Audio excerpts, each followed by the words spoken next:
ఒక అరణ్యంలో అనేక జంతువులు కలిసి జీవించేవి. వాటిల్లో ఓ లావుగా ఉండే కుందేలు కూడా ఉండేది. అది అంత లావుగా ఉండటం వల్ల పరుగెత్తడం మాత్రమే కాదు, నడవడానికే కూడా కష్టపడేది. ఆ కుందేలు నడవలేకపోతే మిగతా కుందేళ్లు దానిని చూసి నవ్వుతూ, సోమరిపోతు కుందేలు అంటూ ఎగతాళి చేయసాగాయి. ఆ మాటలు విని మన కుందేలు బాధతో తినడం మానేసింది.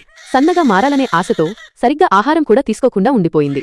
దీంతో ఆరోగ్యం ఇంకా పడిపోయింది. ఏం చేయాలో అర్థం కాక నిరుత్సాహంగా రోజులు గడుస్తున్నాయి. ఆకలితో, అలసటతో, ఒంటరితనంతో కుందేలు నిండిపోయింది. ఒకరోజు తనను చూసి నవ్విన వాళ్లకి సమాధానమివ్వాలని ఆలోచించింది. అందుకే మళ్లీ కొంచెం తినడం మొదలుపెట్టింది. ఓపికగా, నెమ్మదిగా ముందడిగేస్తూ పరిగెత్తడం మొదలుపెట్టింది. ప్రతి ఉదయం లేచి ఎంత కష్టమైనా సరే మిగతా జంతువుల ఎగతాళిని గుర్తు చేసుకుంటూ నెమ్మదిగా పరిగెత్తసాగింది. ఆ మొదటి అడుగు చాలా కష్టంగా అనిపించినా 1 అడుగు, 2 అడుగులు రోజు రోజుకి బలంగా మారింది. ఆ కష్టమే దానికి బలాన్నిచ్చింది. ఇప్పుడు ఆ కుందేలు ఎప్పటినికంటే ఆరోగ్యంగా ఉంది. పరుగులో, ధైర్యంలో, ఆత్మవిశ్వాసంలో అది మిగతా జంతువులకి స్ఫూర్తిగా మారింది. కాని ఇంకా ఆ కుందేలు బాధగా ఉంది. ఎందుకంటే మీరు ఇంకా ఈ కథకి లైక్ చేయలేదు, సబ్స్క్రైబ్ కూడా కాదు. మీ కష్టమే మీ విజయానికి బలం. ఈ కథను మీకు చెప్పినది అన్బీటబుల్ సాగాస్.